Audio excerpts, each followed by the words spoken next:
राजधानी पटना में 26वीं क्षेत्रीय परिषद की बैठक मुख्यमंत्री सचिवालय स्थित संवाद भवन में हुई शुरू। केंद्रीय गृह मंत्री अमित शाह ने की बैठक की अध्यक्षता।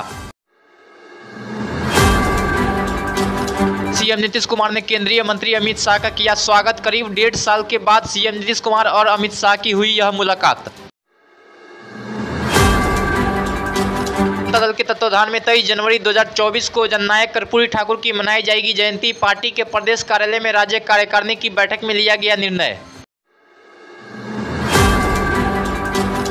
इस बैठक में पार्टी के राष्ट्रीय अध्यक्ष उपेंद्र कुशवाहा ने कहा, ऐतिहासिक रूप से मनाया जाएगा जननायक कर्पूरी ठाकुर की जयंती। इसके साथ ही उन्होंने कहा कि कार्यकर्ता लोकसभा चुनाव को लेकर तैयार रहे।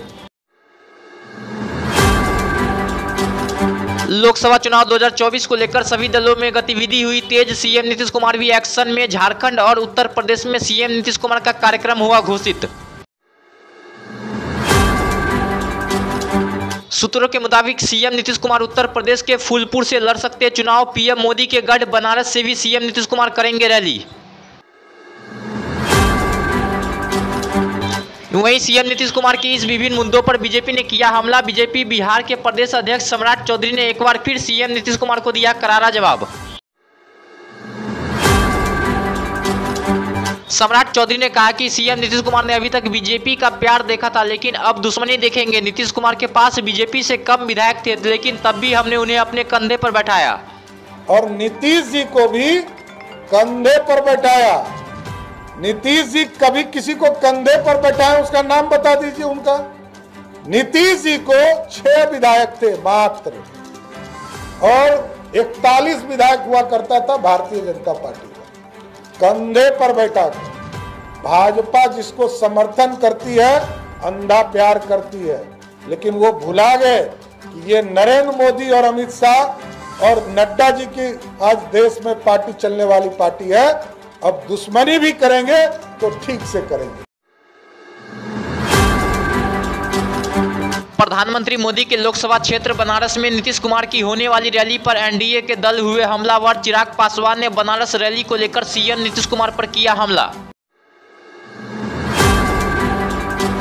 चिराग पासवान ने सीएम नीतीश कुमार पर हमला करते हुए कहा कि नीतीश कुमार का तो बिहार में कोई नहीं सुनता है, अब वह बनारस जाएंगे। उन्हें लगता है कि दूसरे राज्य की जनता उन्हें सुनेगी क्या, लेकर वह बनारस जाएंगे।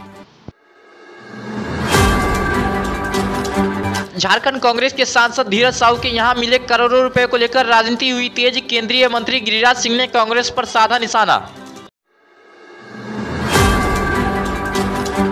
गिरिराज सिंह ने सवालिया अंदाज में पूछा, सोनिया गांधी, राहुल गांधी और प्रियंका गांधी को बताना चाहिए कि धीरज साहू के पैसे कहां जा रहे थे। क्या यह मोदी जी को हराने के लिए उपयोग किया जा रहा था?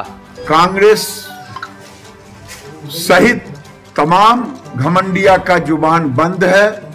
सोनिया गांधी हो, राहुल गांधी हो, प्रियंका गांधी हो, सभी की जुबान बंद है। धीरज साहू के पैसे कहां जा रहे थे? किस चुनाव के लिए? मोदी को हराने के लिए था क्या?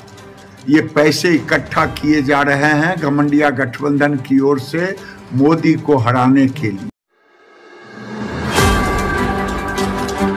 इसके साथ ही गिरिराज सिंह ने विपक्षी महागठबंधन को बताया भ्रष्टाचार का गठबंधन। कहा, कांग्रेस के सांसद के घर करोड़ों रुपए बरामद। अरविंद केजरीवाल के मंत्री जेल में। ममता बनर्जी के भ्रष्टाचार नेता आतंक में डूबे हुए। यह सभी भ्रष्टाचारियों की जमात है कि धीरज साहू के घर से पैसा निकला।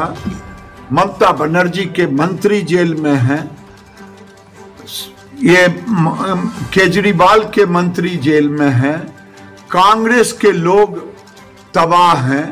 ये साफ जाहिर होता है कि ये लोग भ्रष्टाचार के दलदल में हैं। जब भ्रष्टाचारियों के खिलाफ इनकी जुबान नहीं खुलती।